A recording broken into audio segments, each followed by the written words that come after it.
Good evening. Good evening. This isn't as working as well as last time. My name is Robert Stewart, President of Woonsocket Teachers Guild, 68 Cumberland Street, Woonsocket. We're here to discuss safety tonight. First topic on here is no retaliation or threats of retaliation for being here. Numerous teachers have approached me to ask if it's safe to even attend or talk at tonight's school committee meeting. So let that soak in for a second. Chairman Bourget, Dr. McGee, please allay these concerns while people exercise the right to share their testimony here tonight. Sharing safety concerns should not endanger anyone's job or well-being. What safety measures is Woonsocket Education doing better? There are a number of them. You've started the climate subcommittee meetings. Meetings are important, but we're looking for action.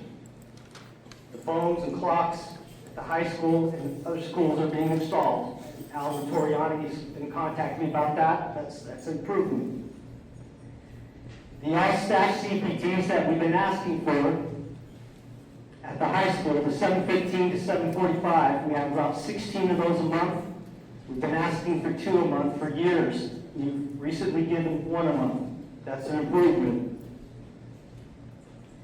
I think the principals, Brian Ernest, the principals at the high school should have the discretion to call an all-staff CPT if the situation calls for it. Like the day after September 22nd with the, I believe it was 13 arrests. That's a day we should have had a conversation. High school has those resource officers, and the leadership team, principals have stepped up their presence in the hallways. We can see that. We appreciate that. Dr. McGee has removed students, placed them in alternative settings. These are all things that are improvements. I'm listening. And cell phones. Woonsocket Education is actively discussing means and timing to restrict cell phones. We look forward to working with you on this. Safety and order must come before anything else.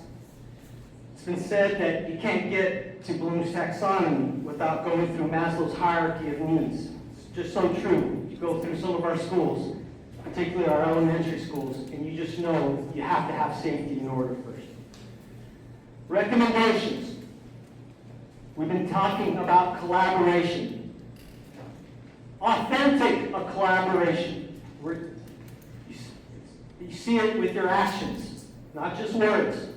Teachers feel it, know it. When you're giving us all FaceTime, we can see that. Listen to teachers. Respect them in their voice. The education environment should encourage comfortable exchange of ideas. Placements all over the district. We have concerns about placements. Out of district placements, who's in self-contained, who's in departmental. The biggest complaint I hear in elementaries are the misplaced students. Keep principals in the buildings. If there's a meeting that needs to happen, it's great when they come to the high school and we go to the conference room and the principal stays there. So if there's a problem, like happened recently, and I was with that principal out of the building and a problem happened, it's much safer to keep the principals in the buildings. Financial decisions that impact personnel in the classroom. We want to see the resources kept in the classroom. Every decision that you make to add somebody, does that remove resources from the classroom? Like, we're grateful for the resource officers, but the city of Woonsocket has the Woonsocket Education Department pay the entire cost. So if we add 1 or 2 more resource officers recently, that take resources out of the classroom. Protecting access to the buildings. Individuals should not be walking through our schools, let alone confronting and threatening teachers. We need to, that's good conversation with principals about being vigilant, about keeping who we allow in and how we keep them out. Funding for the new school complex, the Georgetown City Elementary. This is an issue for the city. There should have been a bond. The city should have helped, but that money was pulled out of the Woonsocket Education Department. Again, resources out of the classroom. This money could have gone for additional paras, behavior interventionists, social workers, teachers, but it wasn't. Providing a bond was the city's responsibility. Subpay. I see subpay as a safety issue. We paid, I believe it was $200. We had no problem getting subs. At $100, we have a problem. I don't know if 125 encourages people to come back. But at the high school, if we don't have subs, that means teachers who are in hall duty, bathroom duty, cafeteria duty, entrance and exits, they're pulled off that duty, and it's not as safe. So not having subs means teachers aren't on those duties, and it raises problems for us. Wrapping up here, Woonsocket Education are amazing people. These are amazing people who work really hard. These are your beloved teachers who are working hard to care for the children of Woonsocket. We, the Guild, want to work collaboratively with administration to keep the Rhode Island Department of Education out of our schools. We recently did a survey. Just going to read it real quick. Can we have the survey been handed out? Mr. Stewart? Yes. I would ask you if you can wrap it up because we've got lots of... Ms. Collins, do they have copies of this? Yes. Okay. Question number 1. Since March 26th, the Woonsocket School Committee, do you have confidence WED has taken the necessary steps to keep students and staff safe? Of the 301 teacher respondents, educator respondents? Mr. Stewart, I'm going to stop you right there. You're way over... Ms. O'Danian?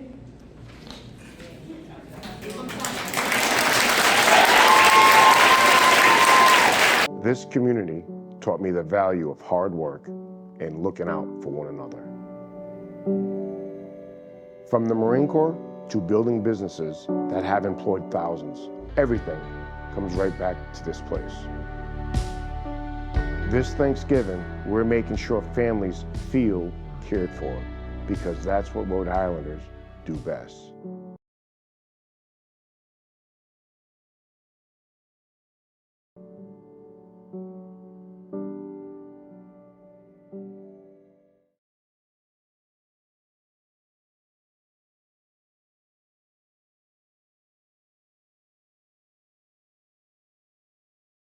The school committee this evening, please begin with your name and address. Your comments shall be no more than 5 minutes of speaking time and should be in good decorum. Please be aware that the committee cannot respond to you during good welfare, but they direct you to an appropriate member of the administration team and may meet with you directly after the meeting for further discussion. Does anybody want to address the school committee this evening?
I'm a teacher at Villanova.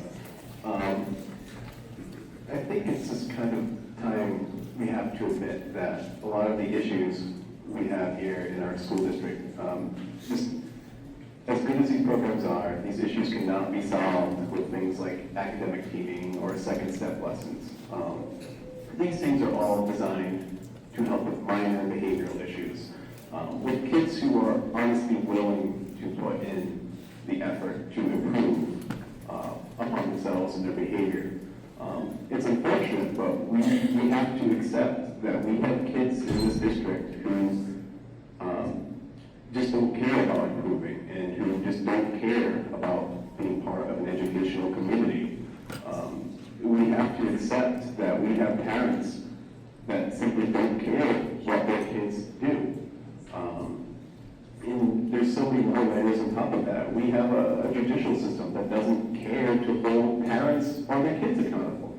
I mean, I'm sure you've all seen this, but I've seen kids be arrested for assault in my building, only to come back to school 3 days later, and I find out the only thing a judge consequenced them with is that they have to write an apology letter for brutally assaulting somebody. No community service, no nothing. And then on top of that, we have a state legislature who's been aware of these issues brewing for 5, 6, 7 years now. And the legislature doesn't even care that our Department of Education is led by people who haven't taught or been in a classroom in decades. I mean, we can't forget that our own Commissioner of Education, when they came to Rhode Island in 2019, refused to put their own children in Rhode Island public schools. And that's just, insane to me.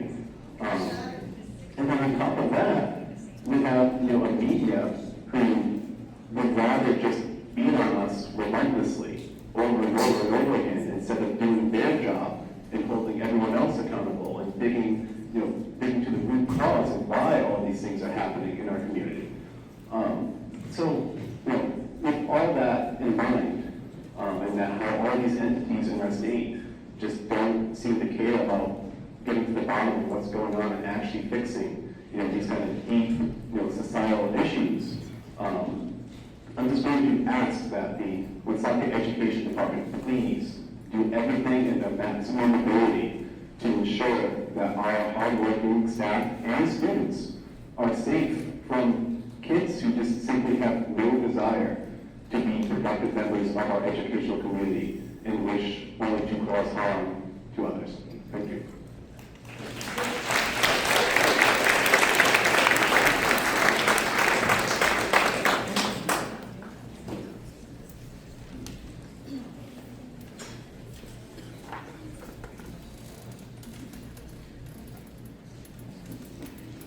Good evening. Good evening. This isn't as working as well as last time. My name is Robert Stewart, President of Woonsocket Teachers Guild, 68 Cumberland Street, Woonsocket. We're here to discuss safety tonight. First topic on here is no retaliation or threats of retaliation for being here. Numerous teachers have approached me to ask if it's safe to even attend or talk at tonight's school committee meeting. Let that soak in for a second. Chairman Bourget, Dr. McGee, please allay these concerns while people exercise the right to share their testimony here tonight. Sharing safety concerns should not endanger anyone's job or well-being. What safety measures is Woonsocket Education doing better? There are a number of them. You've started the climate subcommittee meetings. Meetings are important, but we're looking for action. The phones and clocks at the high school and other schools are being installed. Alan Toriani's been contacting me about that. That's an improvement.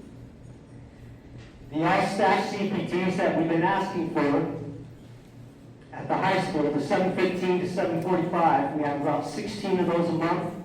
We've been asking for 2 a month for years. We've recently given 1 a month. That's an improvement. I think the principals, Brian Ernest, the principals at the high school should have the discretion to call an all-staff CPT if the situation calls for it. Like the day after September 22nd with the, I believe it was 13 arrests. That's a day we should have had a conversation. High school has those resource officers, and the leadership team, principals have stepped up their presence in the hallways. We can see that.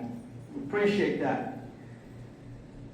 Dr. McGee has removed students, placed them in alternative settings. These are all things that are improvements. I'm listening. And cell phones. Woonsocket Education is actively discussing means and timing to restrict cell phones. We look forward to working with you on this. Safety and order must come before anything else. It's been said that you can't get to Bloom's taxonomy without going through Maslow's hierarchy of needs. It's just so true. You go through some of our schools, particularly our elementary schools, and you just know you have to have safety in order first. Recommendations. We've been talking about collaboration. Authentic collaboration. You see it with your actions, not just words. Teachers feel it, know it. When you're giving us all FaceTime, we can see that. Listen to teachers. Respect them in their voice. The education environment should encourage comfortable exchange of ideas. Placements. All over the district, we have concerns about placements. Out-of-district placements, who's in self-contained, who's in departmental. The biggest complaint I hear in elementaries are the misplaced students. Keep principals in the buildings. If there's a meeting that needs to happen, it's great when they come to the high school, and we go to the conference room, and the principal stays there. So if there's a problem, like happened recently, and I was with that principal out of the building, and a problem happened, it's much safer if you keep the principals in the buildings. Financial decisions that impact personnel in the classroom. We want to see the resources kept in the classroom. Every decision that you make to add somebody, does that remove resources from the classroom? Like, we're grateful for the resource officers, but the city of Woonsocket has the Woonsocket Education Department pay the entire cost. So if we add 1 or 2 more resource officers recently, does that take resources out of the classroom? Protecting access to the buildings. Individuals should not be walking through our schools, let alone confronting and threatening teachers. We need to, that's good conversation with principals about being vigilant, about keeping who we allow in and how we keep them out. Funding for the new school complex, the Georgetown City Elementary. This is an issue for the city. There should have been a bond. The city should have helped, but that money was pulled out of the Woonsocket Education Department. Again, resources out of the classroom. This money could have gone for additional paras, behavior interventionists, social workers, teachers, but it wasn't. Providing a bond was the city's responsibility. Subpay. I see subpay as a safety issue. We paid, I believe it was $200. We had no problem getting subs. At $100, we have a problem. I don't know if 125 encourages people to come back. But at the high school, if we don't have subs, that means teachers who are in hall duty, bathroom duty, cafeteria duty, entrance and exits, they're pulled off that duty, and it's not as safe. So not having subs means teachers aren't on those duties, and it raises problems for us. Wrapping up here, Woonsocket Education are amazing people. These are amazing people who work really hard. These are your beloved teachers who are working hard to care for the children of Woonsocket. We, the Guild, want to work collaboratively with administration to keep the Rhode Island Department of Education out of our schools. We recently did a survey. Just going to read it real quick. Can we have the survey been handed out? Mr. Stewart? Yes. I would ask you if you can wrap it up because we've got lots of... Ms. Goggins, do they have copies of this? Yes. Okay. Question number 1. Since March 26th, the Woonsocket School Committee, do you have confidence WED has taken the necessary steps to keep students and staff safe? Of the 301 teacher respondents, educator respondents? Mr. Stewart, I'm going to stop you right there. You're way over... Ms. O'Danian?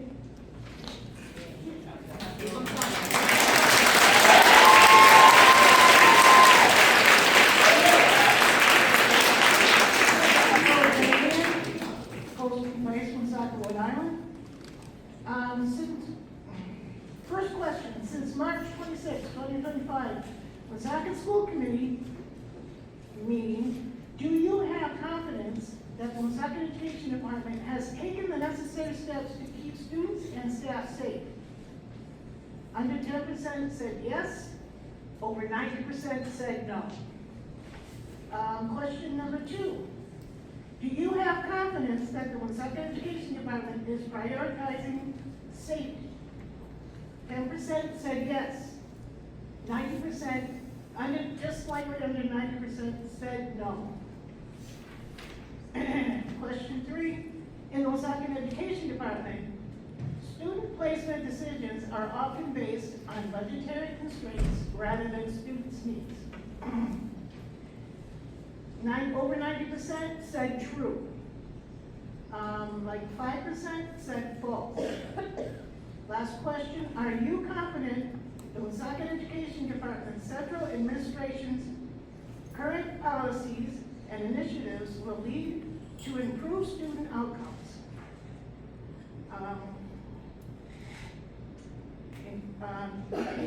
Increased attendance, increased graduation rates, higher standardized test scores, decreased incidents of violence, disruption behaviors. Under 10%, yes. Over 90%, no.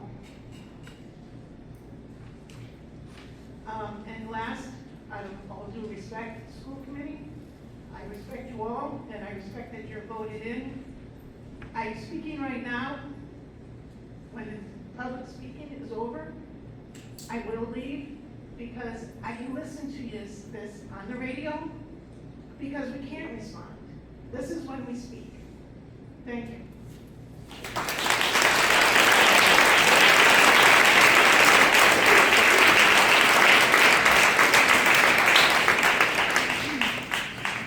Hi, my name is Pat Ford, 10 Admiral Street, Providence. I represent local media.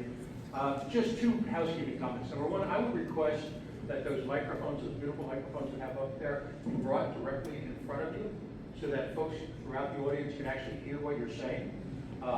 Because right now, it's whispers to a lot of us, and it doesn't make for a good recording. Most importantly, I want to take issue with the opening comments, the public comment. And I'm going to quote Rhode Island state law here, very, very briefly. Under Rhode Island General Laws 4246-6, Section D, nothing within this chapter shall prohibit any public body or the members thereof from responding to comments initiated by a member of the public during a properly noticed open forum, even if the subject matter of the citizens' comments or discussions were not previously posted, provided such matters shall be for informational purposes only.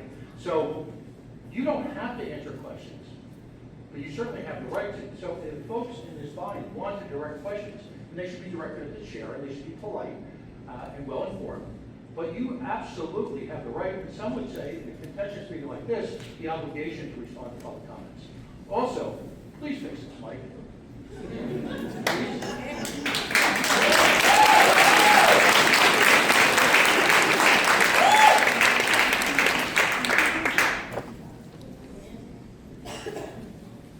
David Andrews, Woonsocket High School teacher, Woonsocket Teachers Guild Vice President for the Woonsocket High School and Woonsocket Area Career and Tech Center, 68 Cumberland Street, Woonsocket, Rhode Island. Some of what I'm going to say is just reiterating what Mr. Stewart said earlier. I guess what particularly bothered me was the fact that at least 10 teachers came to me and were fearful of coming here because they felt there might be some type of retribution. That really kind of rattled them and rattled me a little bit. I did want to point out a couple of positive developments to start. Another police officer has been added at the high school for a total of 3 officers. And efforts to finally repair and replace the non-functional phone system have been set in motion. The teachers at Woonsocket High School and the Woonsocket Area Career and Tech Center are certainly grateful for both of these improvements. Now, while these are both positive steps, much more still needs to be done to ensure the safety and security of our schools. Last week, while I was on lunch duty, I went into the boys' bathroom because there were more than the allowed 2 students in there. 8 boys were in the bathroom, standing around. The smell of marijuana vape was overpowering. I asked them all to exit the bathroom, and several of them proceeded to ridicule my request and ridicule my personal appearance. Eventually, they left, and I wrote disciplinary referrals for 3 of them. Police officers have, both prior to and after this incident, confiscated vape pens and marijuana from the students. The latter, not Officer Scott, one of the other officers confiscated a canister of leaf marijuana on Monday. Staffing the lunchroom continues to be an issue, and students are still caught vaping in the bathrooms and leaving the lunchroom to wander the halls. It's difficult to monitor that entire lunchroom because there are several doors in and out of there. And I realize too that we don't always have the staff to do that. Students are still roaming the halls and stairwells during class time. Sometimes they will linger after class and stay in the halls. Police officers can be a deterrent, certainly, to fighting and illegal behavior, but it would certainly be helpful to have hall monitors or something like hall monitors to ensure that students are in their classes. Now, over the past few years, I've noticed there have been fewer and fewer face-to-face meetings between teachers and staff and administrators. Rob and I have both been lobbying for more frequent face-to-face meetings for the past several years with both building administration and high street administration.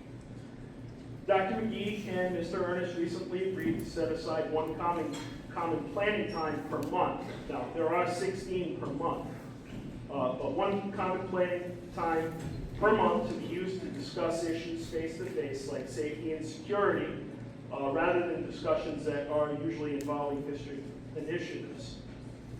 This lack of face-to-face has created a detrimental disconnect in communication between teachers and administration, and not just with safety and security issues.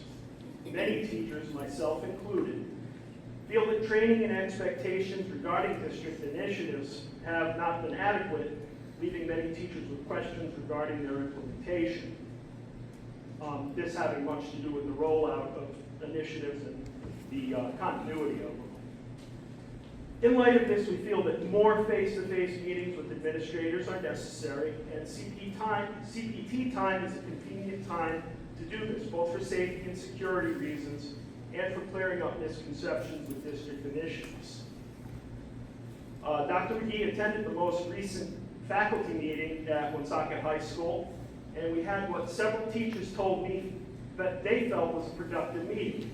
I told Dr. McGee that teachers did not feel that their voices were being heard, and that, as well as having concerns, teachers can offer solutions as well, both to safety concerns and district initiative implementation. I must point out that all levels, high school, middle school, and the elementary schools feel that safety and security of all students and staff should be the current focus and top priority. It was unsettling to hear that a student who recently threatened another student at the high school was found to have a .38 revolver at his home. Again, though, kudos to the Woonsocket Police Department for finding and removing this threat. At the high school in particular, we need to focus on students attending school regularly, getting to school and classes on time, and ensuring that students are not hanging around in the halls, stairwells, and bathrooms during class time. If students are not even present for instruction, failure rates will inevitably increase and graduation rates will decrease. The Commissioner of Education recently visited Woonsocket High School and essentially put us on alert regarding a state takeover of the high school. This would seem to presume that the Commissioner feels we will go back into CSIC.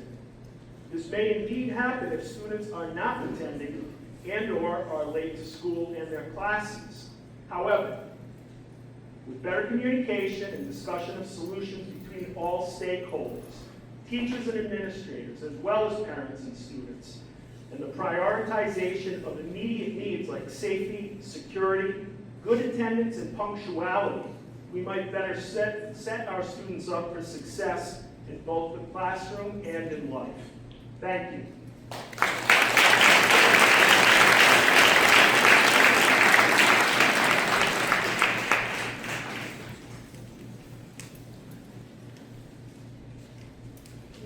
Tracy Desautel, 61 Smith Avenue, Greenville, Rhode Island.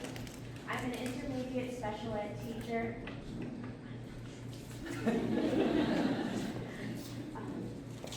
I am an intermediate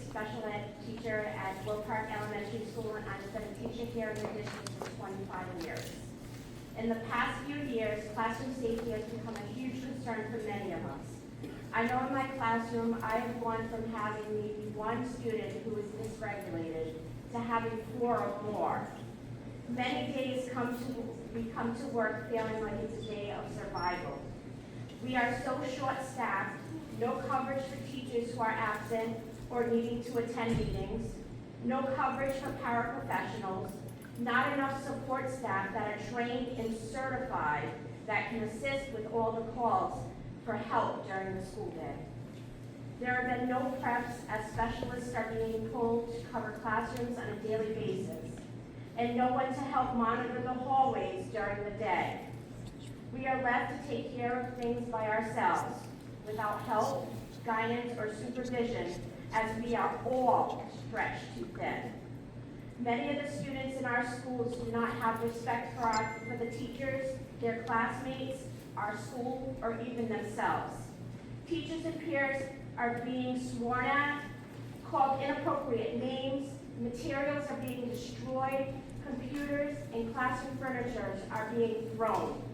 Students are leaving the classroom without permission to go take breaks and disrupt other classes as they are banging on our doors as they go down the hallway. It not only disturbs our classes, but it also scares the other students in the classrooms. But most of all, many of us have been getting hurt from all these dysregulated students. We are being hit in the head, slapped, punched in the face, choked, spit on, kicked multiple times in our shins and our knees, and being bit. In just the past year alone, I have had my 2 front teeth loosened from a headbutt, slapped across the face, bit, and kicked.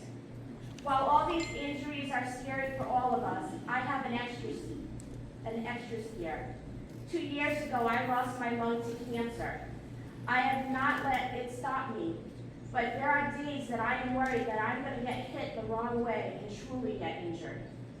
I have been trained in CPI for many years, but sometimes you never see that assault coming in order to protect yourself. This year, there's been a push from the district for teachers to set boundaries, to leave when we are supposed to, make calls during the school day, plan during preps. But how is this supposed to happen when our students are so dysregulated? Many of us spend what little time we do have filling out behavioral reports, injury reports, for nothing to happen. I used to love my job and I couldn't imagine doing anything else before. But now, some days, I'm just too tired to get the disrespect, sworn at, hit, bit, and scratched all day long. I went to college to be an educator, not a punching bag. Thank you.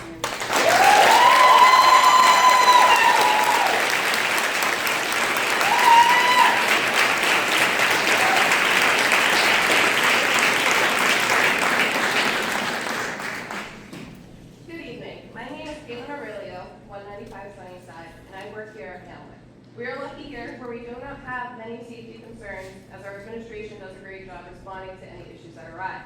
However, the 2 concerns I am bringing up tonight are ones that are above them. One of these concerns is the cutting of staff who are supposed to be working directly with students. This includes behavior interventionists, teachers, and whole teams. The lack of these supports is very evident this year, especially when it comes to the 8th grade. Going from 4 teams to 3 has increased class sizes, taken away a lot of one-on-one help, and is overwhelming teachers, as the number of students in front of us is extremely high. On my team, we have 16 students with no contact contracts that are in the same classes. We have students who have physically fought each other that are still in the same classes. We have students who have had previous issues with one another that are still in the same classes.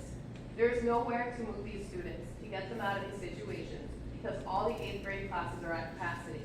This creates high tension in the clusters as students are unpredictable and could snap at any moment. I implore you to bring back these positions, the BIs, the teachers, the 4th, 8th grade class, because that's a big step in keeping our schools and our middle schools safe. A lot of concerns that we bring to you need to be addressed immediately, but the second concern I have is one that's a safety concern for the future, when the middle schools get combined. When Hamlet becomes 5th and 6th and Villa becomes 7th and 8th, you will be creating a mini high school next door. if not worse, than what we have right now, as we deal with students who cannot regulate themselves, nor do we have the staff to help them regulate. One of the original reasons that 2 schools was built was to split up the population for safety reasons. Combining them will absolutely bring back the unsafe environment that was at the old middle school and that we are seeing a lot at the high school right now. Majority of the middle school teachers I have talked to all feel the same, that it is not a good idea. You will lose good teachers with this.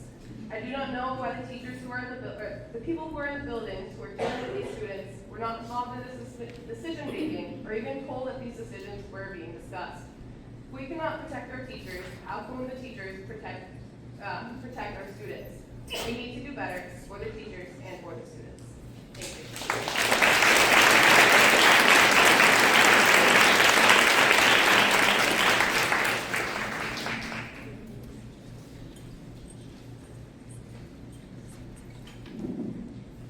Good evening. My name is Bruna Jordan, 30 Maple Street. I'm standing before you tonight not only as a general educator in an ESL inclusion classroom, but as an aunt to 3 children with special education needs who are within the Woonsocket Education Department. I'm here tonight because for 58 days, the issues in my classroom have consistently been unsafe, unsustainable, and unequitable for my students and myself. This school year has been extremely challenging. Several of my students have needs that far exceed what an inclusion classroom can provide. Because of inappropriate placements, I spend a significant portion of my day managing severe behavioral and emotional crises instead of doing my job, which is teaching academics, social emotional skills, and English to my students. I would like to add that these are not minor disruptions. Just this year alone, I have been spit on, bit, slapped, kicked, punched, had objects thrown at me, and my classroom repeatedly destroyed. And unfortunately, these students are not only harming themselves, but their peers as well. These incidents happen regularly and affect the entire learning environment. I want to make one thing very clear. I love my students, all of them. I want them all to succeed, but they deserve a learning environment that meets their needs where they are, and right now, that is not what they are getting. When I bring these concerns forward through the proper channels, I'm often met with resistance. I'm asked why are we even having the meeting, or I'm told my data is unclear, despite documenting every incident thoroughly, including write-ups. Many of these students have documented autism diagnoses, written plainly in their evaluations, and yet I, as a general education teacher, am not trained or certified to provide the level of specialized instruction and behavioral support that they require. Even though I may not be formally educated in autism, I do have 4 nieces and nephews who have the same diagnoses, 3 of which are in the school system and set to start in our building next year. And as an educator on the inside of the system, seeing how the administration is handling all of this, it makes me fear for their needs not being met and their safety as a whole. Shelter in place and rescues being called have become the norm in our school.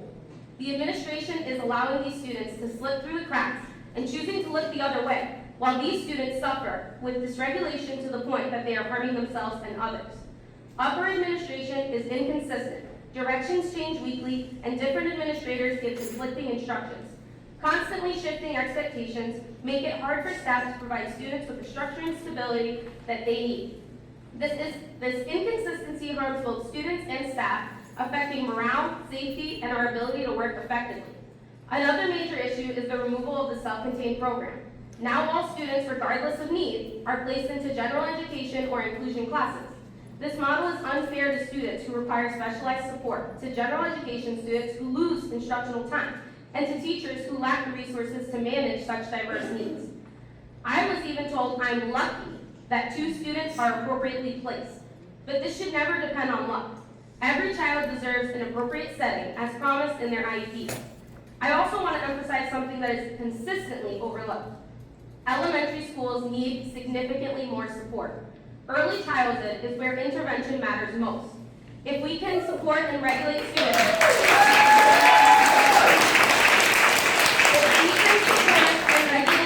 at the elementary level, we can prevent many of the challenges that later emerge in middle and high school. But far too often, elementary schools are the most neglected when it comes to behavioral support, staffing, and resources.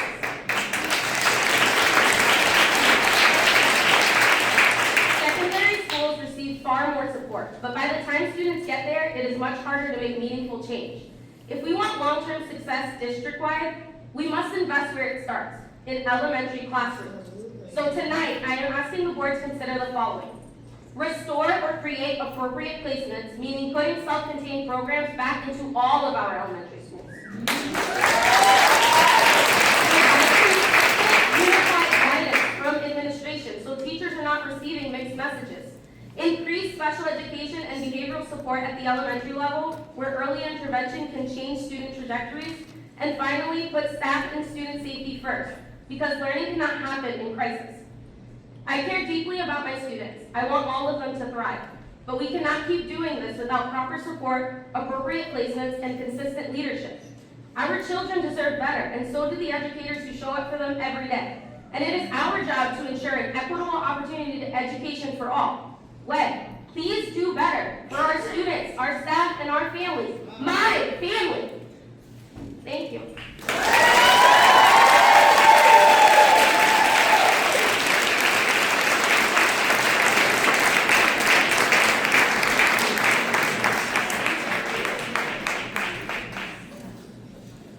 there anyone else who wants to address the school committee?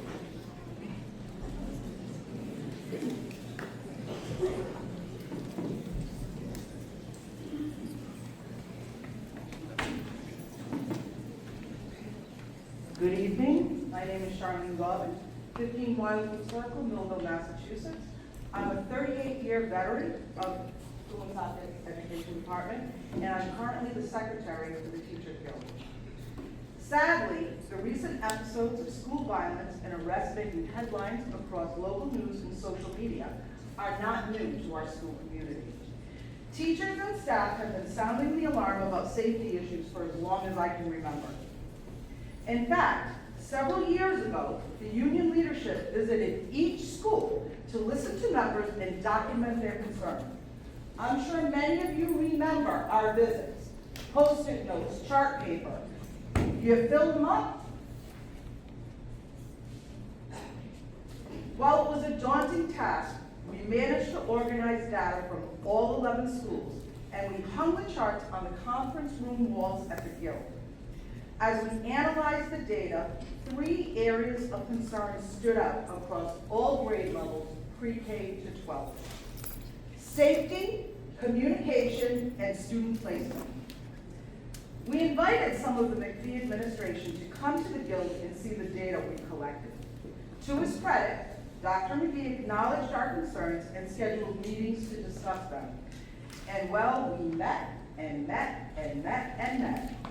And when we suggested a solution, there was always a reason why it couldn't be implemented. There's no money, RIDE won't allow it, on and on. So here we are years later, and most of the issues we raised back then remain unresolved today. Safety, communication, and student placement are still huge problems in the district. I'm sure I speak for many of my colleagues when I say the lack of progress is not only frustrating, it's unacceptable. These days, teacher and staff accountability is at an all-time high. Every day there seems to be another expectation dumped on us. We're expected to have learning targets for every lesson. We're expected to continue teaching through shelter-in-place calls and after lockdown. We're expected to know the difference between rigor walks and look and learn. And we're expected to manage the behavior of misplaced students with little to no support. I don't know what you guys think, but I say accountability shouldn't be a one-way street. Shouldn't we expect accountability from our central administration?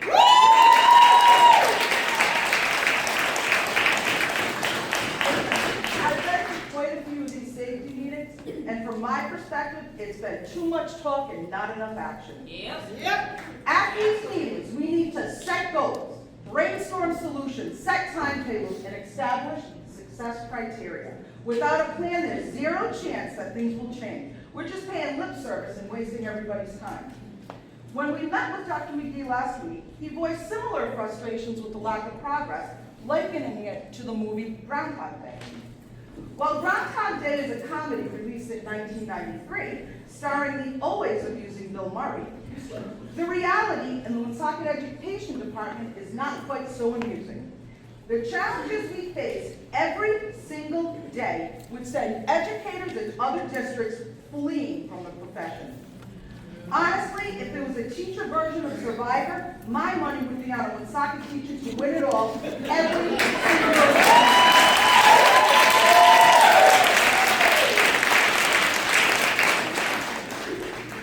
I know you all think I'm 29, but as I near the end of my teaching career, it's difficult to see so many of my dedicated colleagues stressed out, considering a career change and losing hope that things will ever get better. On a bad day, I'm sorry my daughter became a teacher. On a good day, I think I could do this for another 10 years. Unfortunately, for too many teachers, the bad days outnumber the good, and this cannot continue. I'll end by saying this. The WTG survey, while not scientific, served an important purpose. It identified serious issues that must finally be acknowledged and addressed. We need to put egos and past grievances aside and work together to get our district back on track. After all, we're here for the kids, right? Every day, every child. Thank you.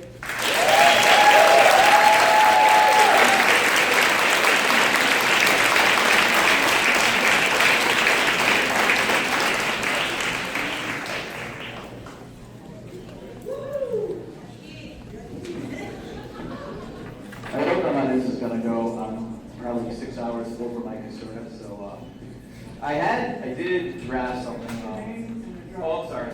My name is Keith McConnell-Lazarski. I live in North Kingstown. I'm the Dean of Students in Hamlet. I did have something written up that I didn't. I had to drive home to North Kingstown after school to bring my kid to an appointment. It was 5:30. I debated whether or not to come up. I was like, you know what, I'm not going to talk. And then when I was sitting here, there's a couple of things that kind of just hit me. One, I didn't even think about like retaliation. And I look around the room. I've talked to a lot of you. Some cases I don't know, but most of the people in this room I've talked to, it's really concerning that we're to the point where that was an issue. Because for me, coming here, I feel like this should be informative. I look at people who sit up there. I talked to several of you, and I know you care. I know we're on at least the same page in terms of what we want overall, it's just how we're going to get there. One of the things that happened to me this year, which was kind of freeing, which is why the retaliation thing became, like right now, I really don't care what would happen, because September 12th, I got into a little bit of a jam, and when I got home and I was really upset, my wife told me, if you want to quit, quit. And after all the years I put in, and all the work I did for my admin program, and the certification, all the stuff that I've done here in this building, it was really freeing to hear that from my wife. It was really disappointing for all the time that I put in, especially for someone like me, because I was a lot like the kids that are in this building. Because the kids are, for me, the kids aren't the problem. It's the adults. And the adults everywhere, right? So the kids for me are the symptom. And I really don't know what I'm gonna say next, but I think we all want the same thing, but I think we're going about it the wrong way. We need help. I didn't hear anyone ask for money, which is phenomenal. We're not asking for money. We're not asking for raises. We're asking for help. Right? Because, what is it? One of the worst things I deal with is when my name is called on the radio and I can't respond. And then I hear my name again, and I hear my name again. And all I can think is, these freaking teachers probably think I'm hiding, but I can't answer them.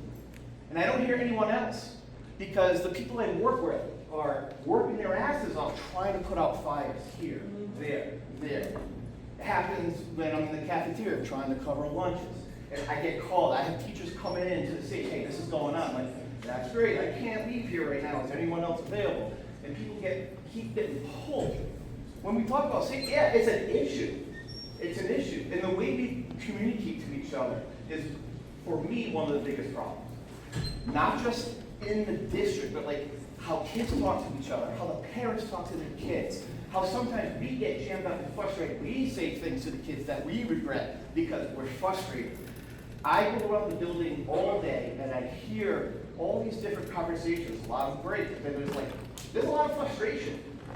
Safety is the biggest concern about how we talk to each other, how we share information. For me, I feel like Woonsocket cannot solve this problem alone. It's a money issue, it's a resource issue, and I really do think something needs to be bigger than any answer we can solve here. So my wife, that night when she told me I could quit, man, it was a huge weight off my shoulders. It really was. Because I know if I leave here tonight, I'll be hurting probably for a few months. But I have opportunities that I can fall back on. But I don't want to leave. I love my job. I have a kid who was a former student living with me right now. I don't want to leave Woonsocket. I don't want to leave my position. But I feel it. And we're asking for help. Please help us. Thank you.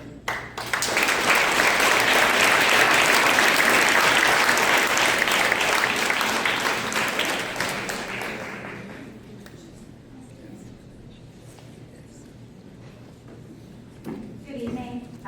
My name is Jonna Macaruso. I am a teacher at Villanova, and I love my school. I love my students. However, a concern I've had and brought up many times since I started working at Villa is that not all of our security cameras work.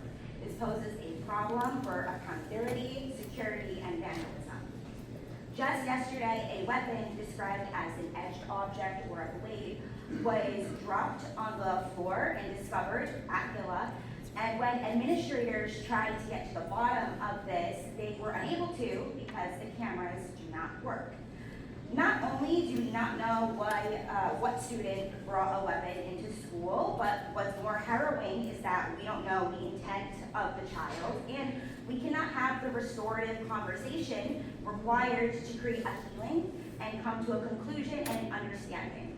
Because in my experience in studies and education, severe behaviors like this are a cry for help. I want to know how we will be proactive to these behaviors and not reactive when it is too late. Because when students ask me, Miss, what happened? Why did we have a lockdown? I don't have the courage to tell them what happened. That happened today. I didn't have the courage to say, well, someone brought a knife into school. I just said I didn't know. I just lied because it's so emotionally taxing. I understand not all of you are in the classroom the way us teachers are, but if you were, looking at the kids in the eye, having conversations with them, having inside jokes with them, you would do everything in your power to keep them safe. Thank you for your time, and I hope we can come to an understanding on this matter.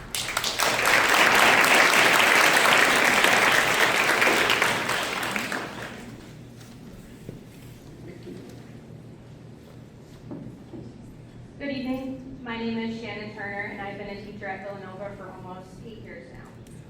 Recently, a weapon was dropped in my classroom. Since then, I've had one thought on repeat. What could have happened if that student hadn't been caught? What if that student was struggling with their mental health and decided to hurt someone? What if another student grabbed it first? What if one of my kids, who trusts me to keep them safe, ended up in danger? I've been asking myself these questions every day since it happened. If any of you have ever taken educational psychology, you know the hierarchy of needs. Safety isn't just important, it is the absolute bottom. If that need isn't met, nothing else matters. Not learning, not growth, not social emotional skills, nothing. As teachers, we redirect, de-escalate, and absorb chaos daily. We fill gaps that should be coming from home. We do everything we can to prepare students to succeed in an increasingly complex world. But here's the irony. Our schools are the complex world we live in right now. And instead of keeping the biggest challenges outside of our walls, we are allowing those issues to walk right through the front door, into our hallways, and into our classrooms. We're asking teachers to prepare students for complexity while we're still trying to survive it in real time. We don't need another inspirational slogan or spirit day. We need safety, actual structural safety. Our students deserve it, our staff deserves it, and this district needs to act like safety is the non-negotiable foundation it is. Thank you.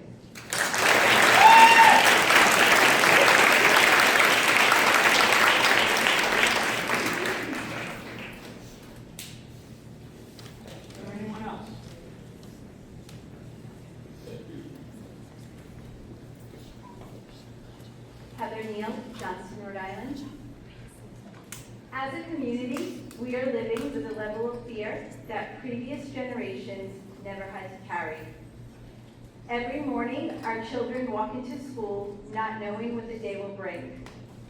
Parents worry long after drop-off, and school employees begin each day with the same hope, that nothing happens on their watch. We live in a world where safety is no longer something we can take for granted, and where the start of a school day brings a mix of hope and apprehension. And it is not because of one cause, but many.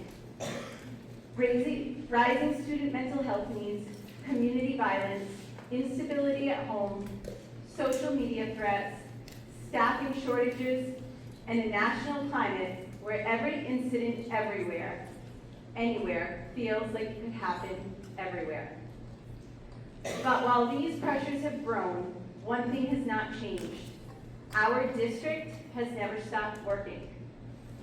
As an instructional coach, I know this firsthand. My role is to support teaching and learning. And you cannot do that without confronting the reality of physical and emotional safety. Students cannot learn if they do not feel safe, and teachers cannot teach if they do not feel safe. Safety is not separate from instruction. It is the condition that makes instruction possible. And I want to say this clearly. Our administrators have been working relentlessly to maintain that foundation. The emotional and psychological toll this crisis places on teachers responsible for the safety of 25 students can feel overwhelming. The toll is even greater on principals and RAs responsible for buildings of hundreds. And it multiplies further for directors and union leaders responsible for multiple buildings with thousands of children and staff. We are all human beings trying to navigate a national crisis that emerged long before the pandemic and for which society still has no real solution. The burdens we carry run deep and far beyond the public eye. And before we talk about solutions, we need to discuss a reality that people hear about, yet consistently choose not to confront. Aside from the temporary one-time influx of pandemic-era funds, education funding was already declining before the pandemic, and it continues to do so. The decline does not align with the current skyrocketing human capital need required to support our students. Last spring, you heard, and tonight, many accounts of teachers experiencing physical abuse. The untold stories were also those of building administrators who intervene repeatedly with those same students and often endure the same or more escalated aggression. Equally overlooked are the students who witness these incidents and experience their own emotional impact. But what the public still does not fully understand is this. Managing a single dysregulated child often requires 2 or 3 adults for 20, 30, sometimes more than 90 minutes. That one child may then require a quiet, supervised, regulated space for an extended period of time before being able to return to class. These situations demand staff and space we simply do not have. And this is not an occasional situation. Dysregulated children, plural, requiring multiple adults at a time is a daily occurrence in every building across our district. This does not include the disruption that occurs before help arrives, the instructional time lost as a teacher works to de-escalate, redirect, and protect a room of students. Sometimes the child can safely be removed. Sometimes the entire class must be removed. And after all of that, everyone must return to teaching and learning as if nothing happened. Let's be honest about what that feels like. It's like trying to carry on with your day right after a car accident. Some days it feels like an uneasy aftermath of a fender bender. Other days it feels like the gut-wrenching fear that comes when someone leaves in an ambulance. And yet, despite the weight of these moments, there is no indicator in our state accountability system that captures this reality. No points awarded in our star rating system for the hours of crisis management. No adjustment to our state testing expectations to account for the constant interruptions to instruction. No metric capturing the emotional toll on the students who witness these incidents or the teachers who guide their classrooms through them. Our children are in crisis. And while every person in this room cares deeply for them, we were all trained as educators. Schools are not adequately equipped with the resources, personnel, or supports necessary to meet the scale of what we are being asked to manage. Year after year, long before the fear reached this level, this district has strengthened protocols, expanded training, upgraded facilities, invested in crisis response, added mental health supports, revised safety plans, improved communication systems, increased supervision, partnered with outside agencies, and responded to every challenge as it has come. As this committee knows, the work has been steady, intentional, and often invisible. The truth is that all of us here tonight are exhausted by the expectations that no longer match the realities of our job. So tonight I'm asking for a unified call to action, not finger pointing, not blame, not misinformation, but unity. We can't do this alone. The district can't, the unions can't, families can't. We all need to come together for what our children deserve. Thank you.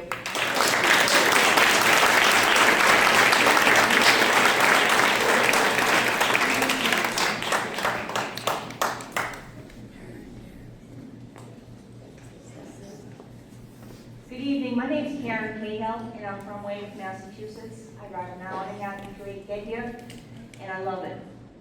I want to tell you, one thing that I haven't heard today is where are the parents in all this?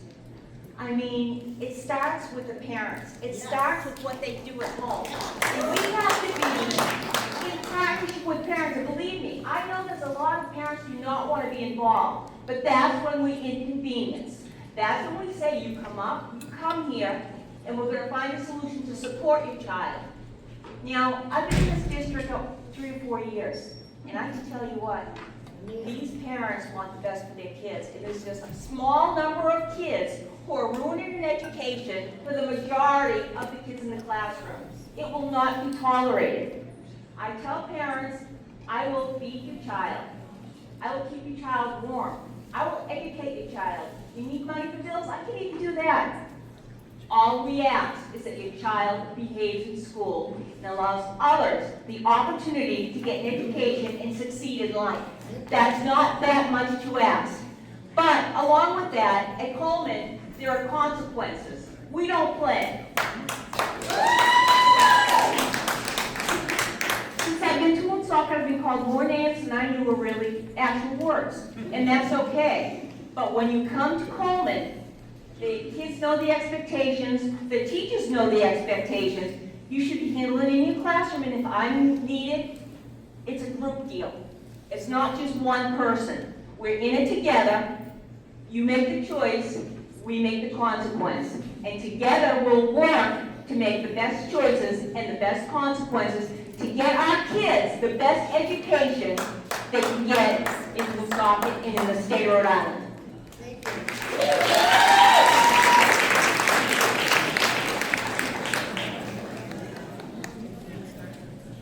Anyone else?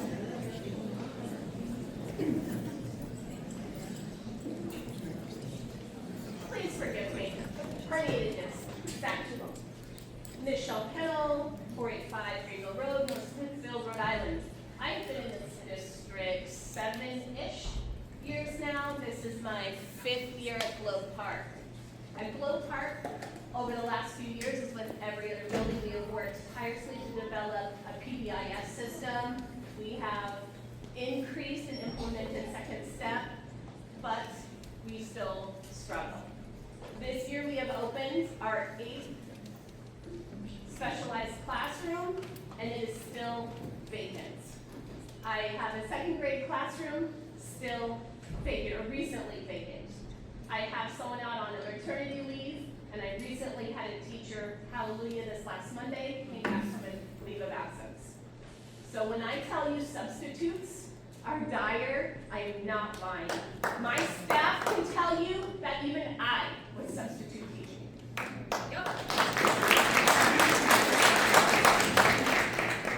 So I can honestly say that I was heard, and I have recently been granted permission to hire a second building-based substitute.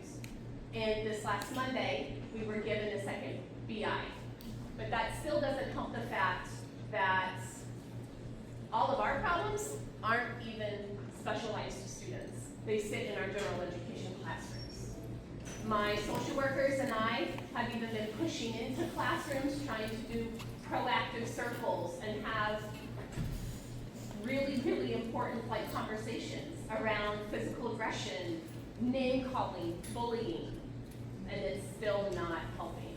I have rearranged students from different classrooms to try to decrease the number of calls to classrooms, to decrease the number of student negative interactions. Dr. McGee was recently in my building for his coffee hour, in which you would have expected a litany of parents to show up. I had 5. Granted, those 5 took an hour and a half of his time, but with all of the issues that my building has had, I've had many parents' meetings, recent stuff on the news. You would have anticipated more parents showing up than did. My staff can also attest to the fact that I respond to calls. And although right now our chronic absenteeism rate is improved by 10%, it'll be a matter of time before my suspension rate catches up. Because today was the first day I haven't suspended a kid in I don't know how long, and I probably should have suspended one. It does not feel good for me. My staff will tell you I preach how much I hate suspended students.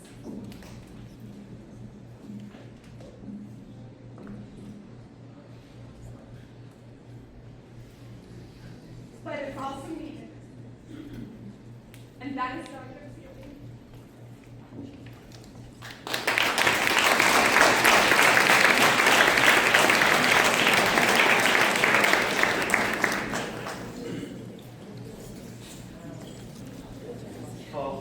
I'm Jonathan Weinberg. I'm the principal of Harris Elementary. I live at 50 Melanie Lane in Rentham. And first, I want to say that I respect the teachers that are here and in this room. And I appreciate all their efforts. And I appreciate what they put forward each and every day. And I believe that our administrative staff is working to achieve the same goal, to keep a safe community and a safe environment. But I agree, we have a lot of challenges. And at Harris, we put in specialized committees for PBIS, attendance, as well as, we've used time for our town halls to work with SEL initiatives for our students. And so, these are things that we work on every day as a team in our school every single day. And we work hard to prevent issues, to get out in the classrooms, to help with students who are struggling. And I would like to say that every day you can hear at our school, in our morning message, that we work hard to be safe, to be kind, and to be responsible. At Harris Elementary, we enforce that, and we try every day to push for that in our school and in our home. So thank you.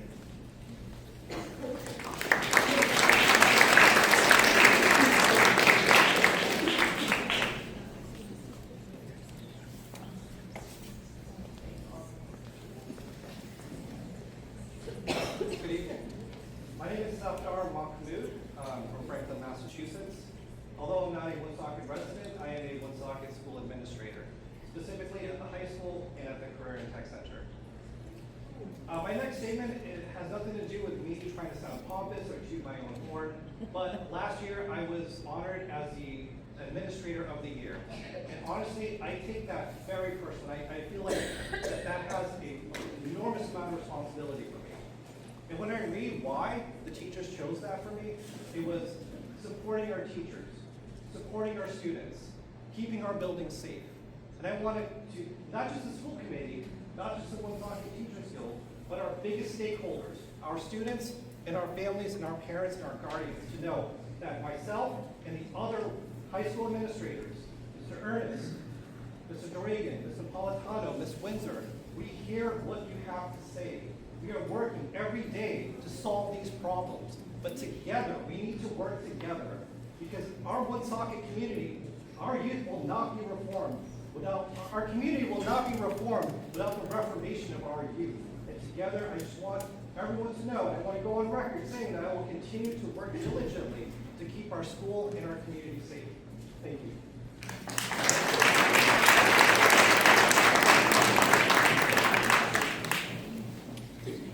Anyone else?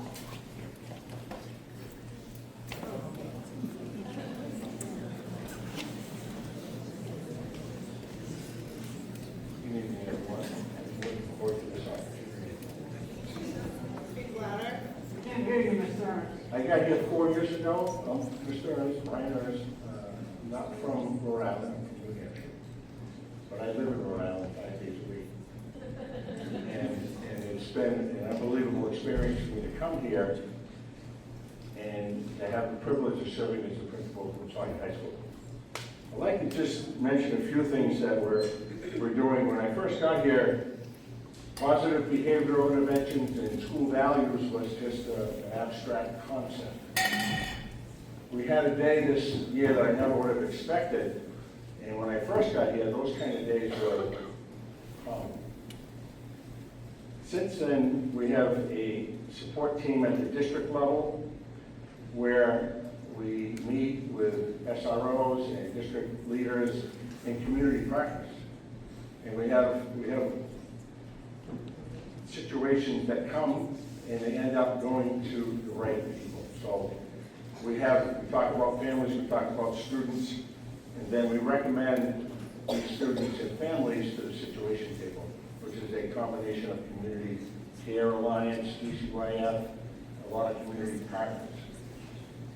At the high school level, we have student support teams that meet weekly. We have behavioral teams that meet weekly. We have trained every teacher and every student on the emergency protocols and the ALICE protocols. Professional development time has been devoted to meeting with every single department and reviewing shelter-in-place, lockdowns, fire drills, any emergency situation that comes our way. We can't control the actions of our students, but we can certainly respond in a way that ensures safety. Anytime there's an incident at the high school, we have a standing 10 where we speak to teachers directly. Professional development time was devoted to safety and security. We all need this partnership. We need to form this partnership, and we need to work together, which means we need to follow those safety protocols. We have an electronic pass system, which allows a limited number of students in the hallways. We need to use that with fidelity. All of the administrators, including myself, will be found in the hallway every single time that building's, every time there's a transition, at lunch, before school, after school, and during all of our events. We are visible. We are in the hallways. I think the first step that I took was to build positive relationships with students, and we've done that. Our team works tirelessly. I'm asking that we all work together. I think I meet with our union representatives 2 days a week. 1 day a week. They come in on Tuesdays. I welcome those meetings. I am absolutely willing to work with any of our teachers. Our response is immediate. We have 3 SROs in our building. Within a minute, we can be in any location in that building. We have cameras monitoring our hallways, every doorway. Anytime something happens, we immediately respond. I do not enjoy sending emails home that we had a shelter in place or we had a lockdown. But the communication, I send over 21,000 emails every time there's an event, every time we respond, whether it be medical, whether it be an assault, whether it be whatever it might be. If it's a lockdown or a shelter in place, that's what we do. all turn in our December meeting because we're going to have some students presenting. They're going to be talking about some of the positive programs that are going on in the high school. One of the things we developed was a responsible, safe, and respectful environment. Our students are going to come present some of the things that we're doing. We're going to talk about our peer mentorship program. We're going to talk about a lot of the positive things that are happening. I look forward to continuing to work with our union and our staff to keep our hallways and keep our schools safe. If anyone has concerns, please reach out to me directly and we'll set up a meeting and I can give you a little deeper insight, less than 5 minutes, of what we're doing. So I want to thank you for your support.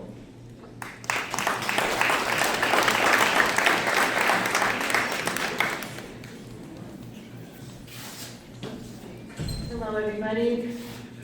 My name is Donna Codier, and I am a Woonsocket resident. I'm not going to broadcast my address, but I do live here. I'm not really sure where to start or what to say, but I can tell you one thing, that I don't want to get up here and blame anybody. It does us no good to point fingers and be angry or resentful, and I hope none of you ever feel like you're going to be punished for speaking your mind, because that's not the case at all. And yes, we do have a lot of meetings, and sometimes they seem pointless, but we were asked to have meetings to hear concerns, and unfortunately, solutions don't happen as quick as we'd like them to. And it's an event-driven profession, right? We go to school, I go to school in the morning, and I plan on doing look and learns or rigor walks or just getting to spend time with kids, and I get called to a room because the kid is dysregulated, yes, but that's not anything we did, okay? We talk about it being a community effort. It is a community. It's not just on the school department, it's not just on the teachers, it's not just on the principals, the district leadership. I agree, Keith, I think, is he still here, Keith? He said it very well, and kudos, because we all do want the same thing. We have a lot of good things in place, okay? We're working with a lot of mental health agencies, because a lot of this is mental health. It's what our families are dealing with. It's their lack of having resources available. We're doing school counseling with an online program. We're doing a lot of good things. I personally want to shout out to the staff at Savoy. They all volunteer. They have after-school programs that they do on their own time, even though they have their own families. We have a crochet club, a dance club, a guitar club, basketball. This keeps kids engaged, and it gives them a reason to think about their actions. Sorry, I just wrote down a few notes. We need to be solution-driven, but you have to realize that solutions just don't happen because we came up with an idea. It takes time. Nobody loves Woonsocket more than I do. I went to school here, my kids all went to school here, I have a few grandchildren here. We are devoted to this community. My kids coach, teach. I have 3 family members teaching at different schools. Believe me, you should hear what Sunday dinner sounds like. Okay? But it's meaningful to us because we love our community. And I know you love our community whether you live here or not, because you're still here. And you're still getting up and telling us, we want to be here, but we need help. So let's work together and be patient with each other and keep that conversation going and give us time, give Dr. McGee and his staff time. It's not like nothing has happened. Lots of great things are happening. We just have to focus more on those things. And we are eliminating the kids who don't want to be here. It's just not a snap of the fingers. So I thank you for your feedback because it makes me want to do more. So thank you all. Thank you.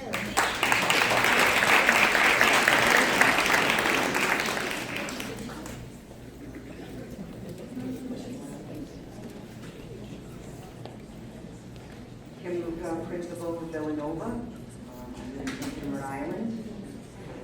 I say this every time I get up or I approach the committee that I'm honored to be part of this Woonsocket Education Department, and I am. And I look at what, folks are saying tonight, whether it be the administrators or the teachers, and again, I know that it's spoken because of compassion and passion for the community, for your fellow colleagues, And just, it's a cry for help on all ends.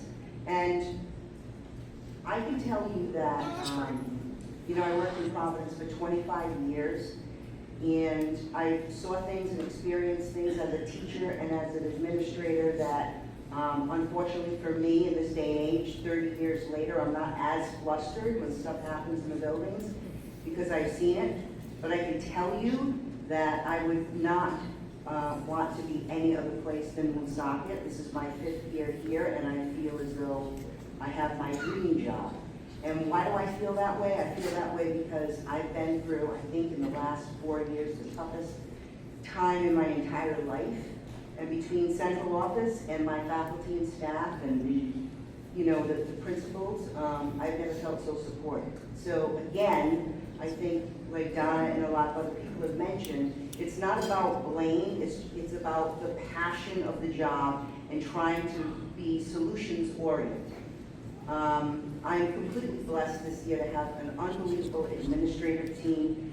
And again, the faculty is incredibly collaborative. And I think the things that made it different from last year to this year is I have an amazing vice principal.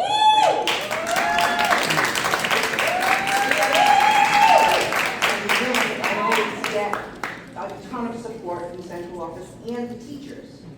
Some of the things that are different in the school, I think, from this year or that's working for us, and believe me, we're not perfect, we're far from it. That we have a story every day, and we run around like crazy every single day. But the great thing is I can say more and more kids are starting to report things that they don't like happening, either in the building or things that they see that they know doesn't sit right with them. And that, I think, is growth on their end. And hopefully it's because, and I know it's because our teachers, and I'm hoping the admin also, are making the kids feel that much more comfortable and connected in order to be able to report those things. So I'm very proud of that. We try to stay ahead of things as much as possible. Do we always? No. We run around like nuts all day long. We laugh though, and I told Wendy before, we have to laugh every single day or this job isn't worth it. And do we laugh every single day? We do. We're constantly calling the parents, inviting them in. We're having mediations with the kids. We have a student support team meeting with a lot of passionate social workers and guidance counselors. We go to the TDT meetings and the common planning time meetings with the teachers and talk to them about the stresses that they have with particular kids or groups of kids. And again, we do everything we can to be fair and consistent.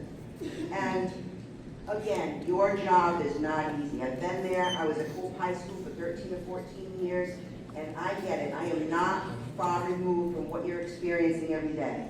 But I do know that we need to stick together. And I really believe that everyone in this room is out for the same course. Thank you.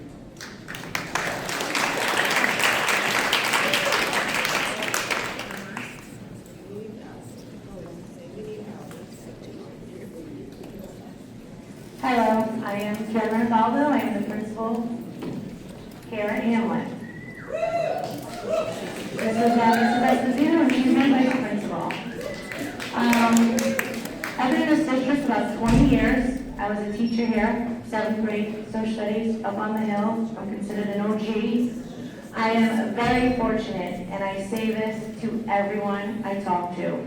Hamlet is a very special place. The reason why it's a special place is because of my staff. My staff shows up every single day, ready to help each other, ready to work. So I hear some of the stories from other buildings, and it makes me sad that they don't experience what we have here at Hamlet. From my admin team, my teachers, my support staff, the 10th thing if I don't give them a shout out, I'll never hear the end of it, and my secretaries. This is what happens at my school. We run around like nuts, like Ms. Lucas said. It's very similar at Hamlet. But very often, multiple times a day, I have teachers who say to other teachers, myself, Amy, how can we help? What do you need? They're on their prep. What do you need us to do? We'll do it. That's what it takes. That's what it takes to make a school a special place. Are we exhausted? Yes. Are we overwhelmed? Yes. Do we show up every day to make Hamlet a special place for our students? Yes. How much longer can we keep this pace? I honestly don't know. Dr. McGee did ask me what I needed, because I told him I was drowning. I said, the first thing I need is a BI. I need a building BI. He said to me a few hours later, done, you will have one in December. I also have support. I am very fortunate to have district support, and that, you can't put a price on that. Support from my staff. I love you guys.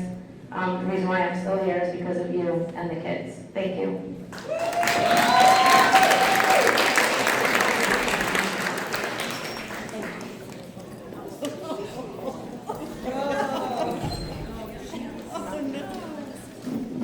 On behalf of all Kathy Cavallo, principal of Poldia Citizens, and I live in Johnston, Rhode Island, and I fell in my own driveway, so that will answer the question for the fractured ankle. I have to say I'm very long in a career. This is my 43rd year in education, and I could have left a long time ago. When I was looking for a job at 62 years old, it was a humbling experience for me to have to go and interview. And this was the only district that took a chance on me, and the only question Dr. McGee said was, where are you going to be in 5 years? And I said, right here, and I never want your job. And 6 years later, here I am. And I'm here because this is a special community. I have to admit, I didn't know a lot about Woonsocket before I got here, and I taught in Providence, Central Falls, the administrator in Fall River and here. And this is a special place. I thank my lucky stars every day that I have the staff I do, because running 2 buildings, being one human, is hard. But I always know that if I'm at Citizens, Poldia is taking care of business. If I'm at Poldia, Citizens is taking care of business. Because I have a staff that chips in, helps each other out, and yes, it's hard. I wouldn't want to be a teacher in a classroom. Kudos to all of you that still do it. I know I have a hard job, but yours is harder because you're in charge of 25, 27 kids. And, you know, I try to handle them one at a time. It's hard. It's a small population of students that upset the apple cart every day, and they take a lot of our time. But I think with the littles, we have to think, why are like that? They don't get up and come in and say, I want to throw a chair at the teacher and I want to swear at the teacher. It's what they're learning, or traumas that we don't know of, and I think we have to sometimes step back and think of that. And I know in a minute, because we're human, and I have a bad temper, and so do other people. It's hard. It's hard to step back and say, why are they acting like this? But I feel that Poldia Citizens does a great job. We've tried hard to honor the positive students, those that are showing up every day, and the numbers are getting bigger. We have an excellent Eagle program. We have fine dining for the students of the month. Every month this year so far, we have increased awesome attendance. I went from 45% chronic to I'm in the 20s. And I am thankful because this year we have new committees and they're working hard trying to think outside the box. But people do step up at Poldia Citizens, and we just have to give it time. Things take time. I know we want the solution right away. Would I love to be hobbling in the hallways? Yes. And I do end up with a lot of students in my office, but I find this year that that's making a difference. Calling the parents in and trying to come up with solutions, get them the help they need to get their students here regulated, or the help they need to get regulated. I think we have to go backwards and think, why? What's the reason they're throwing a chair or swearing at a teacher, especially in elementary school? And I do agree with that gentleman. I don't know who he is. Sorry, don't know anybody. But it's bigger than us, and but we have to work together and look at each child individually. It's never going to be a one-size-fits-all kind of a thing. And but shout out to Poldia Citizens, or I would have been gone a long time ago. So Thank you. District, I was kind of picked on in my own school district, so this is a dream team for me. And no, we're not always gonna get along, and they've seen my Irish temper, and they will probably see it again. But it's all because we all want the best for the kids. And that's what we have to keep at the forefront. Thank you.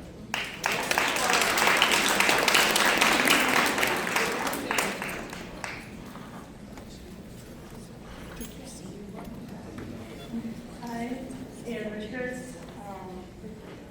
I've been working in the district for 25 years. I'm a board in high school elementary.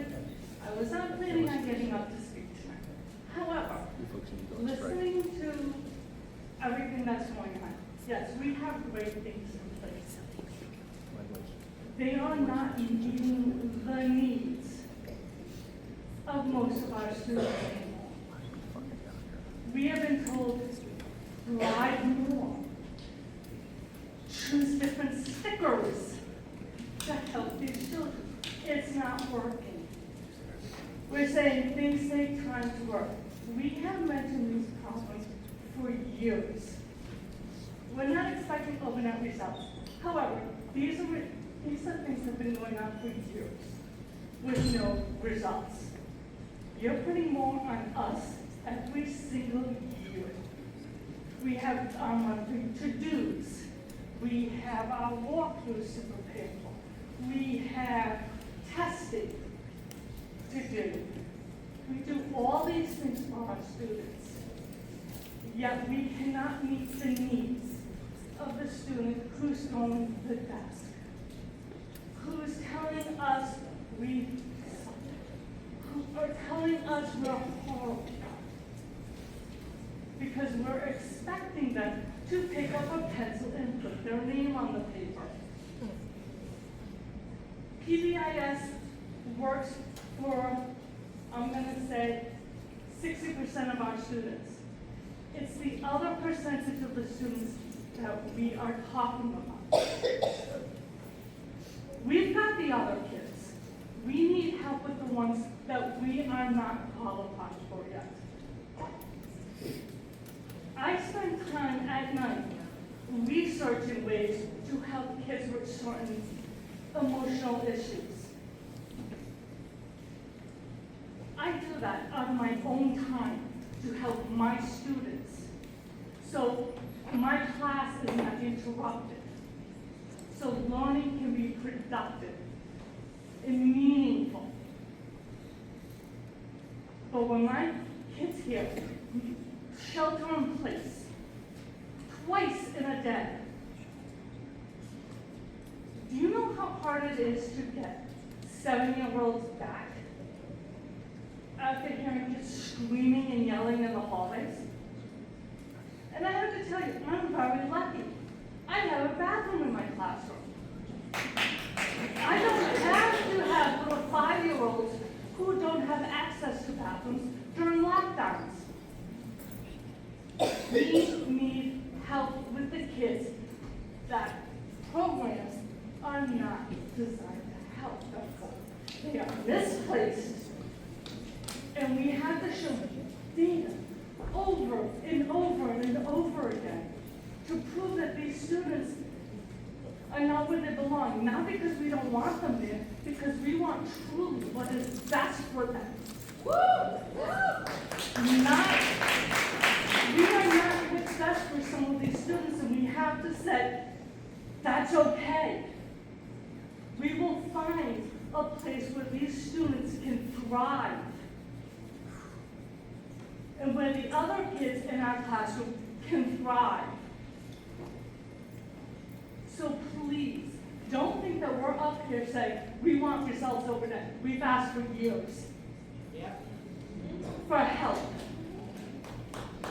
We're at the point where we deserve this. And I don't think I'm entitled to a lot, but yes, I'm entitled to go into my school and feel safe. My kids are entitled to go into school feeling safe. That's all. Thank you.